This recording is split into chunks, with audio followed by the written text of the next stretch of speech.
Hello, everybody. Happy Friday. Welcome to another wonderful session during Creative Month. Thank you all for joining us. Just a couple quick housekeeping items. If you have any questions for our panel today, we'll be taking questions at the end. If you are a Zoom participant, please use the Q&A function at the bottom. And if you're watching us on YouTube, you can submit your questions in the chat function, and we'll make sure that we also get those questions in here as well. So I'm so excited to kick this off. I'm excited to introduce Maddie Kramer, who is the founder of Invisible Creatives. She will be moderating the session today. And Filippelli, who is the Chief Operating Officer at Orchi Advertising. So thank you both so much for being here, and we're excited for the session. Thank you. Hi, everyone.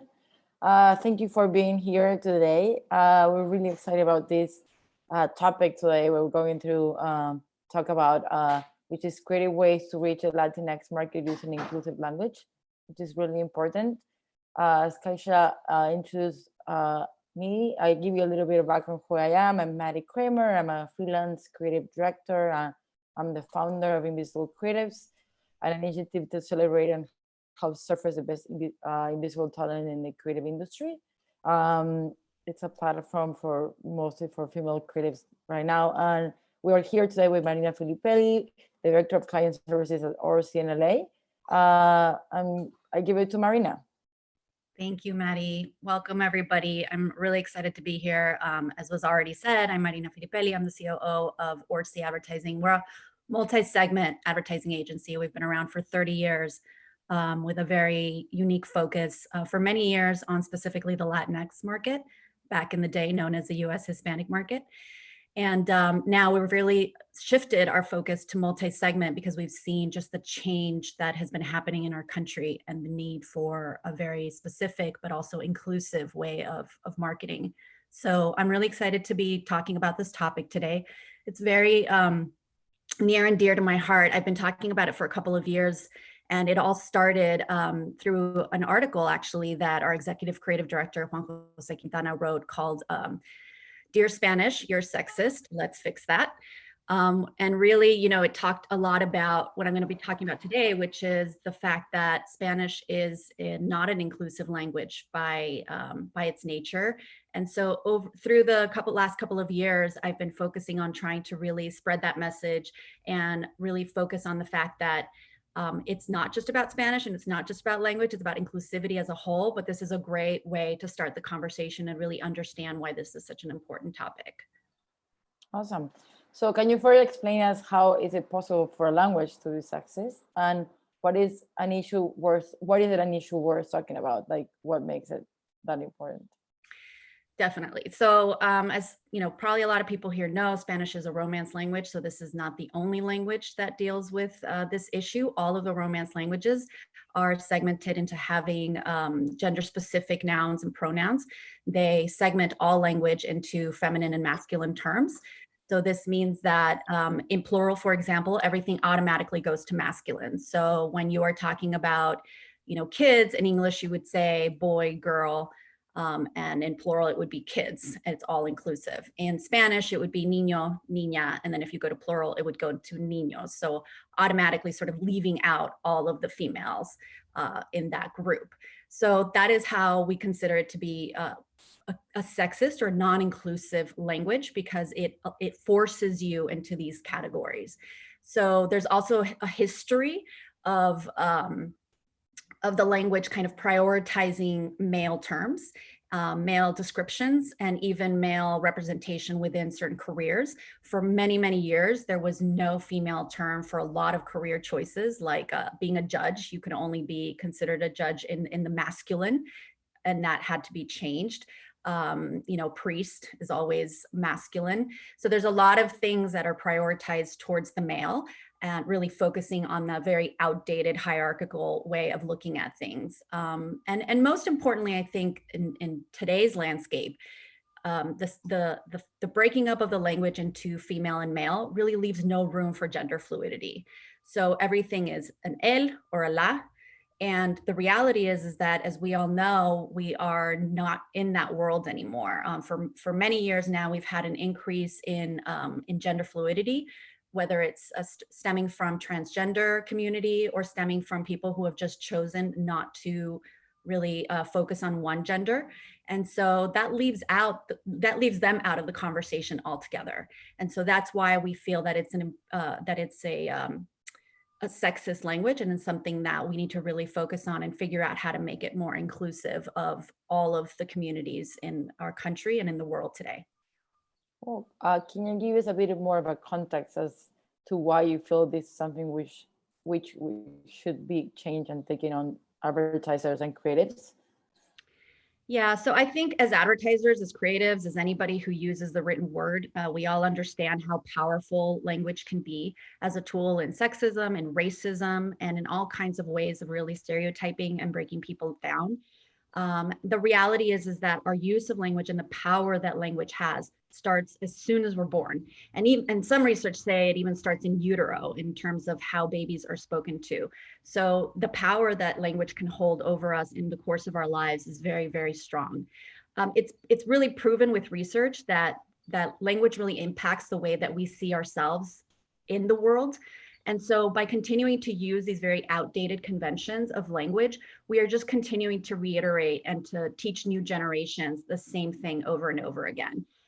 So one of the things that I think is super interesting is that cognitive research has shown that, linguistic gender, so breaking things down by their, female or male term, has made people have to judge nouns in the same way. And here's what I mean by this. Even though you may know that a lamp does not have a female or a male attribute. Of course, it's a lamp, it's an inanimate object. By thinking of it in terms of la lámpara, you without realizing some female traits to it. And the way that we've known this, that it's been proven by research many times over, but one specific study that I found that was super interesting was about, in Germany, they did this test where they spoke to Germans and to Spanish speakers, and they would have them describe inanimate objects in their specific languages. So one of the terms that they used was key. So if you speak German, key is masculine. If you speak Spanish, key is feminine. And the Spanish speakers describe the key as little, dainty, and the German speakers described it as strong and useful. So you can see that, even within, a very subconscious way, the language has impacted the way that we think about even inanimate objects. So if it impacts the way that we think of a key or a lamp, why wouldn't it impact the way that we think of a person and their attributes? So this becomes a very important thing to realize when you're talking about people in a very segmented way. You are going to impart those attributes without even realizing that you're doing it. So this is why I think it's really important for us to understand the context of it. And then taking it down to an advertising and creative community standpoint, the reality is that research shows that Gen X, now Gen Y, and Gen Z, do not really feel represented in today's advertising. It's been a long struggle, and I think we're making some strides. But in general, if you ask people, do they feel represented? Is there enough inclusivity? That's not the case. And so you've got to wonder how you're going to make people feel accepted if the language that you're using is outdated and not taking them into account. And what I mean by this is that even though you may think, well, the transgender community is actually quite small, and so I can't change a whole language to speak to one small segment of the community. The reality is that it aligns with our values. So as a whole larger community of either younger people or people that are interested in inclusivity and diversity, we have to take that into account so that everybody feels included in the conversation. The reality is that when you're talking about diversity and inclusiveness today, which is, a topic that a lot of people are talking about, it's not just about racial or gender diversity. It also means that, brands have to understand the whole picture, and that includes the LGBT community, as I mentioned, anybody who's gender fluid, and certainly the fact that, you know, women for a long time have felt that they're not as well represented as they could be in today's marketing and today's creativity.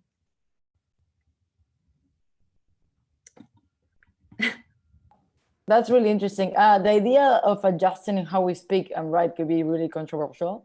So what do you say to people who push back and don't feel workaround it's all necessary? Like I can see other people being like, I don't want to change the language I've been talking for all these years. Like, why are we going to change it now? Kind of thing. Yeah, and it's interesting. There's been certainly a lot of controversy on this topic, both from the use of terms like Latinx and others that I'll get into in a moment, but just as a whole concept of changing language. Certainly La Real Academia in Spain has outright refused it. They've said that they think it's ridiculous and that language does not have a gender and it should not be changed, which, you know, to be fair, isn't quite surprising because La Real Academia has never really been on the forefront of new cultural trends, and they're really kind of stuck in their ways. Interestingly, here in the U.S., we've had some dictionaries that have adopted some of this terminology. So there is a lot of controversy on both sides. I think, you know, looking at the more kind of, just to give people context, looking at the more kind of conservative view of it, it's that people don't want to change the hierarchy. People don't want to change, you know, something that they've been doing that same way for a long time. But interestingly, looking at it from a more sort of liberal standpoint, we also have a lot of pushback because there's a lot of women in the field and there's a lot of linguists in the field that think that this is also not something that should be changed. Partly because, again, they refuse to believe that language has gender because it's set up already, and in their point of view the plural is already taking into account everyone, even though it's very clearly masculine. And also, you know, I think I've heard that some controversy around, you know, why should we focus on this? There's so many other things to focus on. Why bother with, you know, trying to change a very old language? And my perspective is that we have to do this and other things. I think that the reality is that if you only look at visual representation, you're missing a whole part of the equation. Language, as I mentioned, is extremely powerful, and we have to take that into account when you're doing communications. It's an audio-visual medium for a reason in most cases, because you are connecting with people through not just your visual representations, but also because but also with your language. So I think we do have to do both. I say that, you know, part of my perspective of why I think it's so important and why I think it's something worth doing comes from my perspective as in my personal life as a mom. And the reason for that is that it's kind of difficult to raise a child in a world where everything is defined as something for a boy or something for a girl.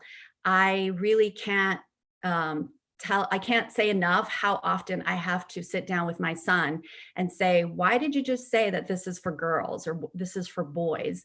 And really have to constantly explain that, because there aren't enough examples of things that really are inclusive and that don't try to segment everything out into boy language and girl language. So that's from a more personal standpoint. And I know that a lot of parents share that with me. But also just from a creative standpoint, you know, the reality is that we have to be more inclusive in general. And if we kind of leave this aside, then we're really, we're not helping our brands be more relevant to the generations that come. This is a cultural movement that, whether you agree with it or not, is really starting to take hold in many parts of not just the US, but Latin America. And so if you ignore it, then you're kind of leaving your brands, also the brands that you're representing as a creative agency or anybody that's in the creative field, to figure that out on their own. So it's best for us to really take hold of it as advertisers, as creatives, and push the envelope and be a part of this. We have one question from an anonymous attendee, but it's like curious on your opinion on the rigidity of linguistic institutions like the RAE versus a constant and exponentially changing of language, and what the place of those institutions is going forward. Like, how you think they're gonna change to the future? You know, like do they have another choice? And like, what's Yeah. your opinion on that? So it's funny. I've been asked this a little bit before in other talks that I've given about it, and I've always said that I'm not trying to change La Real Academia, or I don't think any of us that are talking about this, we're not really trying to change them. They're going to have to get on board at some point. And the reality is that like many of these types of movements, they're sort of grassroots movements. They go from the ground up, and then there's no choice but the linguistic institutions and other institutions to get on board, because the world changed without them, you know. And I think that that should be our focus. I don't really spend a lot of time trying to think about how to change the institutions. I spend more time trying to figure out, you know, what are young people, what are people that are trying to make a difference, talking about and doing about it, and supporting them rather than going from the top down. So they'll get on board eventually. They'll have to. I don't think this is going away. And to be fair, and I can talk about this a little bit in the workarounds, but I don't think it's as much about one terminology as other things. So another thing I get a lot is, well, what am I supposed to do with Latinx? That doesn't even sound good, or I can't use that, or I can't use the X. So I'll talk about that in a minute. But it's less about that than it is about the conversation. And the reality is that we all need to be more inclusive. And when La Real Academia or anybody else sees that that's just happening, they won't have a choice but to get on board, I think. So we have other questions, and I think it is coming to your answers in the next one. So what can the industry do to be more inclusive, and generally, and with what language choices do we have specifically? How can we start making those changes? Yeah. So there's three things that I want to kind of talk about, and that answer a lot of the questions around, you know, what do we do with this once we realize that it's important. The first we kind of talk about in our agency, and you know how we speak about it is what we call workarounds, and it should be kind of our new normal. And what we mean by this is to try to balance the existing sexism by using words that include both genders. So for example, normally, you know, you might say los hombres, las mujeres, so the men, the women, but you might consciously make a change and realize that you could just say las personas, which includes everybody. When this isn't possible, use both. And I can tell you, it's interesting. I gave a chat about this in Colombia last year. I had to do it in Spanish, and it took me so long to give a lot of the examples because language is so prohibitive, because I have to do everything 2 or 3 times to get the point across. And so I know it's tough. I know a lot of times when we're writing copy, or when we're writing, you know, marketing materials, or anything that you're doing in the creative space, it's hard to be so repetitive. But the reality is that we have to make that concerted effort to be equal, to be balanced. So the idea is to always kind of stop, rethink how you've done it in the past, and then use the most inclusive wording available to us.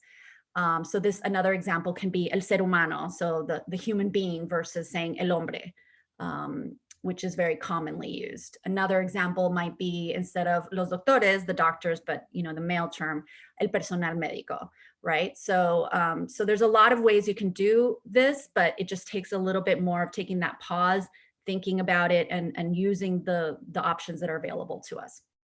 Another thing that I want to focus on is kind of this idea of getting comfortable with being seen as PC, or 2PC. You know, the reality is, from my perspective, the creative industry, you know, should be okay with pushing boundaries.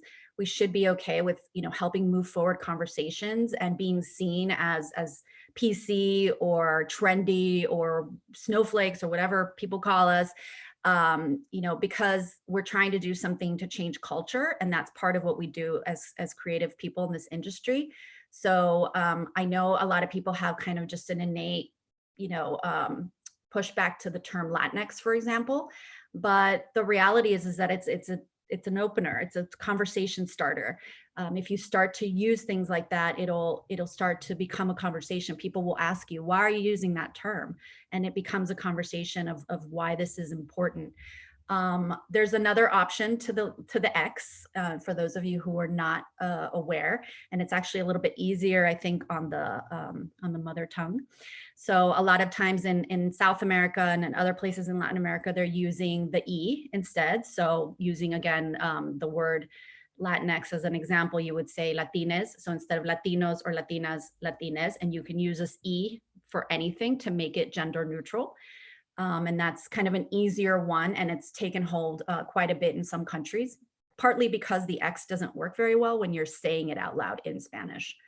The other one that's been used, and I've seen it being used even by teachers in some cases, is the at symbol instead of E or X. Now, obviously, it's really easy on the written word, right? You can use the at symbol to replace the O or the A, but when you're talking, it doesn't sound like anything, so that makes it a little bit trickier. So the point here being that it's really about figuring out what works best for you and how to keep moving the conversation forward and make people feel like they're included in the conversation, and not so much about which term you use or how, how specifically you use it. To be fair, I don't advocate necessarily using like Latinx as consumer facing language, because it's not something that people call themselves. I wouldn't walk around and saying, hi, I'm Marina and I'm Latinx. So it's not about that, but it's more about how do you reframe the conversation. And the last thing I want to focus on as it relates to this kind of workarounds is to really reconsider the words and phrases that a lot of us grew up with that perpetuate gender stereotypes. So, you still see this and hear this in everyday language, sadly, all the time, but, girls are talked about as bossy, so mandonas. Men don't cry, los machos no lloran, los niños no juegan con muñecas, boys don't play with dolls. And one that's usually very controversial among my friend group is the princess thing, which is English and Spanish alike, but it's very, very prevalent in Spanish-speaking countries. To call your daughter or a little girl a princess, una princesa. And, a lot of people argue with me that it's not a bad thing and they're just so cute and they look like princesses, and that's fine. But the reality is that, a lot of times with all the research that I've seen, you're not taking into account that when you're calling a little girl a princess, you are giving them a very specific and narrow view of their abilities if you're not giving them other contexts, right? So I'm not saying you have to run out and call your little girl a warrior or, whatever other things, but for you to really take that into consideration and certainly not perpetuate it in the creative industry and with the creativity that put out there.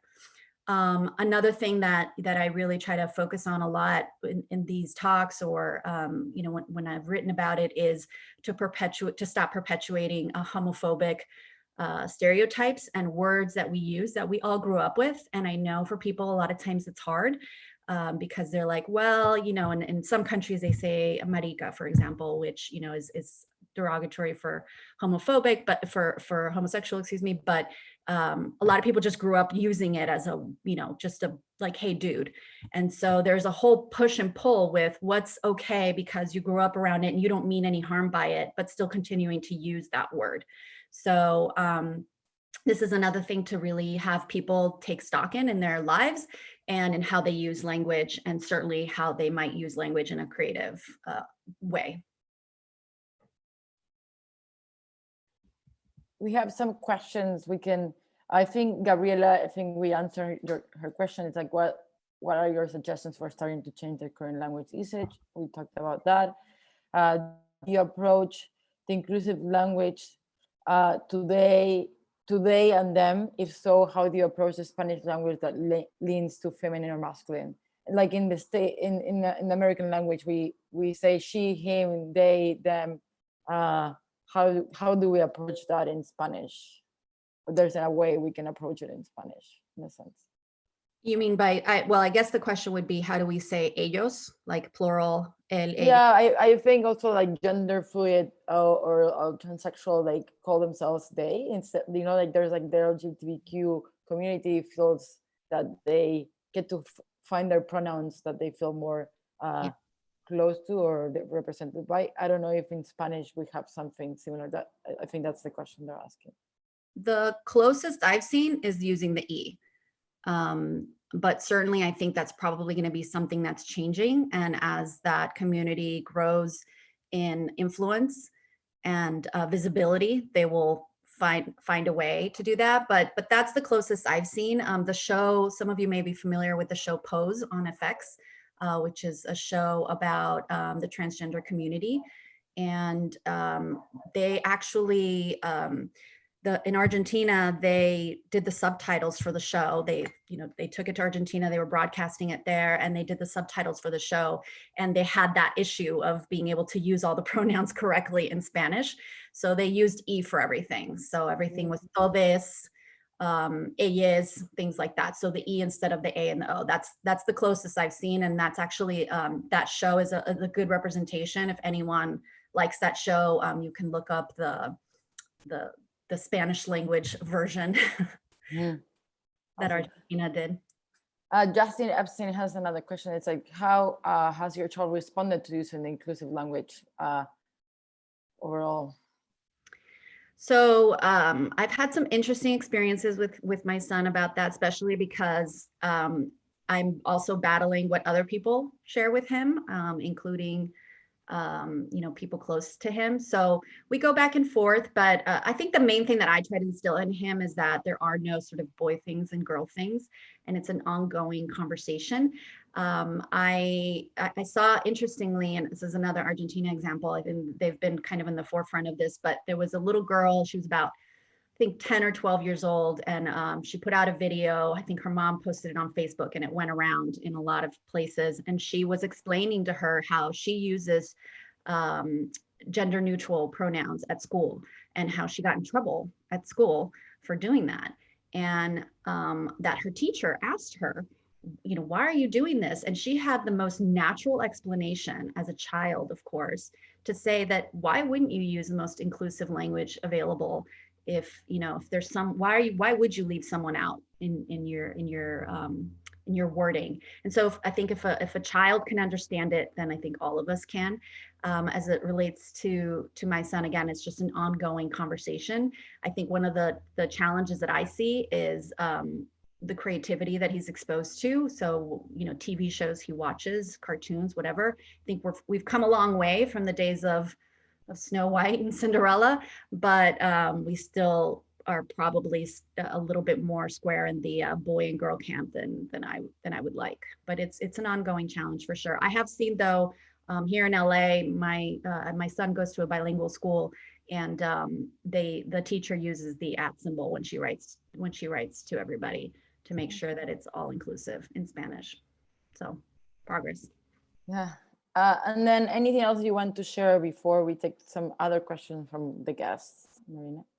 I think the interesting thing about this topic is that while we're focused on Spanish today, because again, as I mentioned, with it being a Romance language, it's a lot more of a challenge. The reality is that this gender bias really can apply to all cultures and all languages, including English.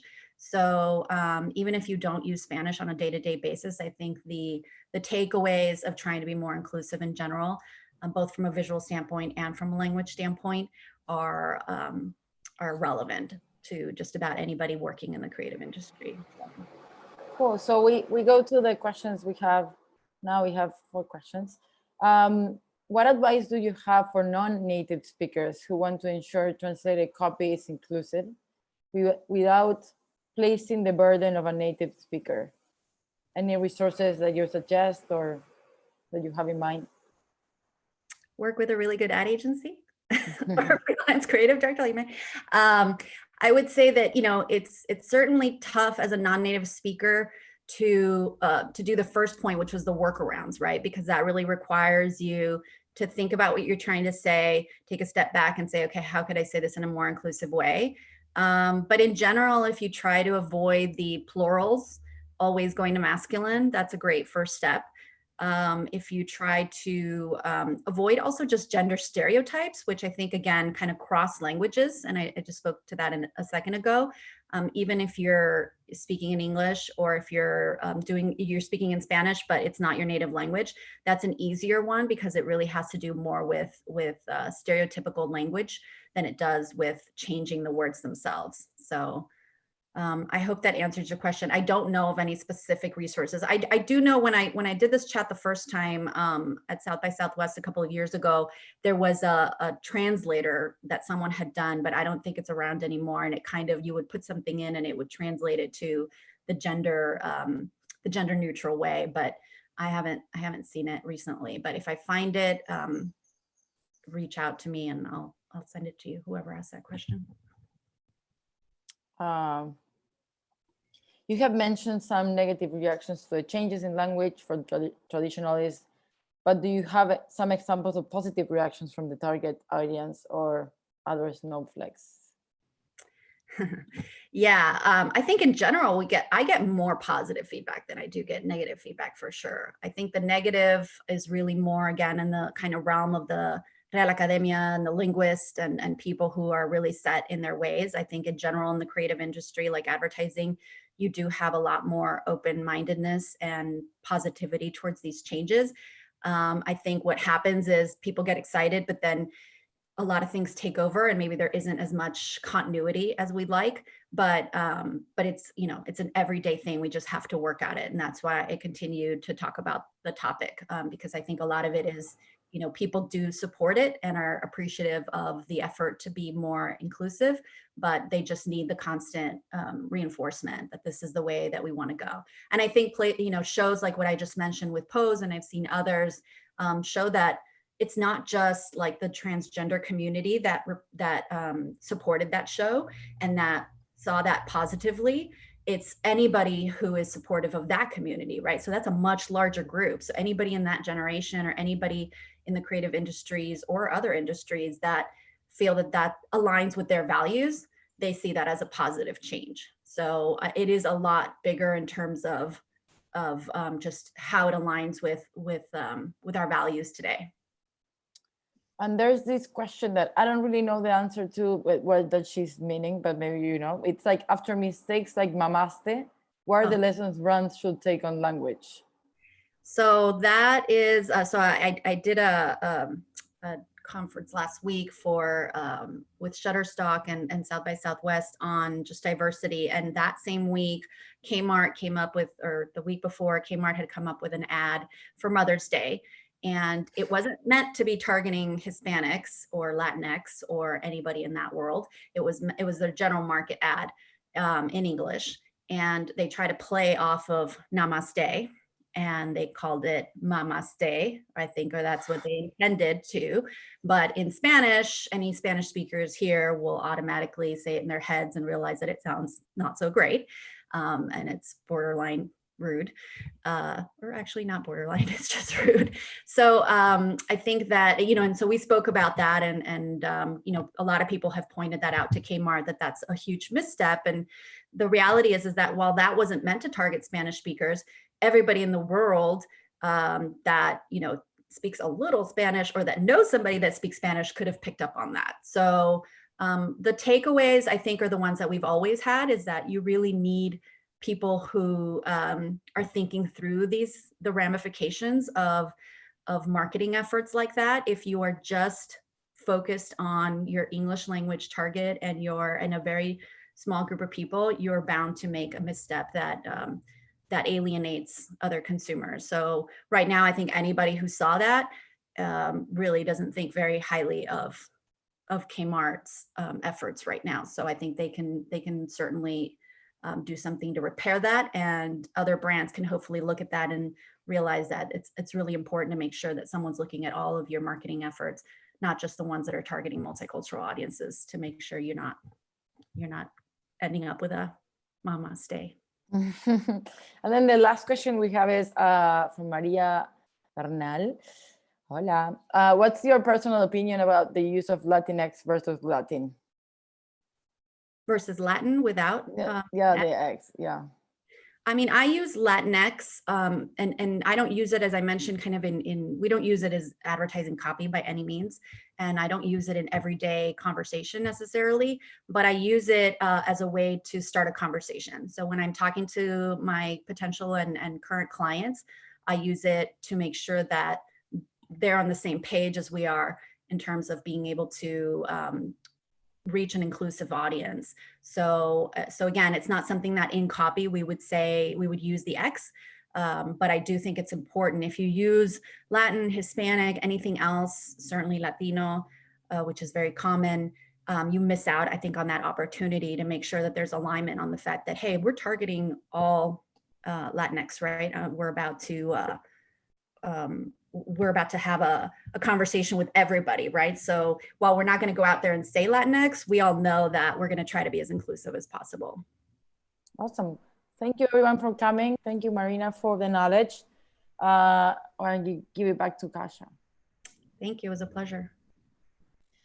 Thank you so, so much. So insightful and just really interesting. I really appreciate this session. We had a really nice group of attendees here. And I just want to let everybody know that we have released week 3 schedule for Creative Month.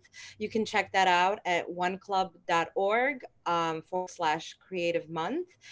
We have some fantastic panels for next week. And thank you all for coming. Have a wonderful weekend. Stay safe. Enjoy the nice weather. And we'll see you. Thank you. Thanks so much.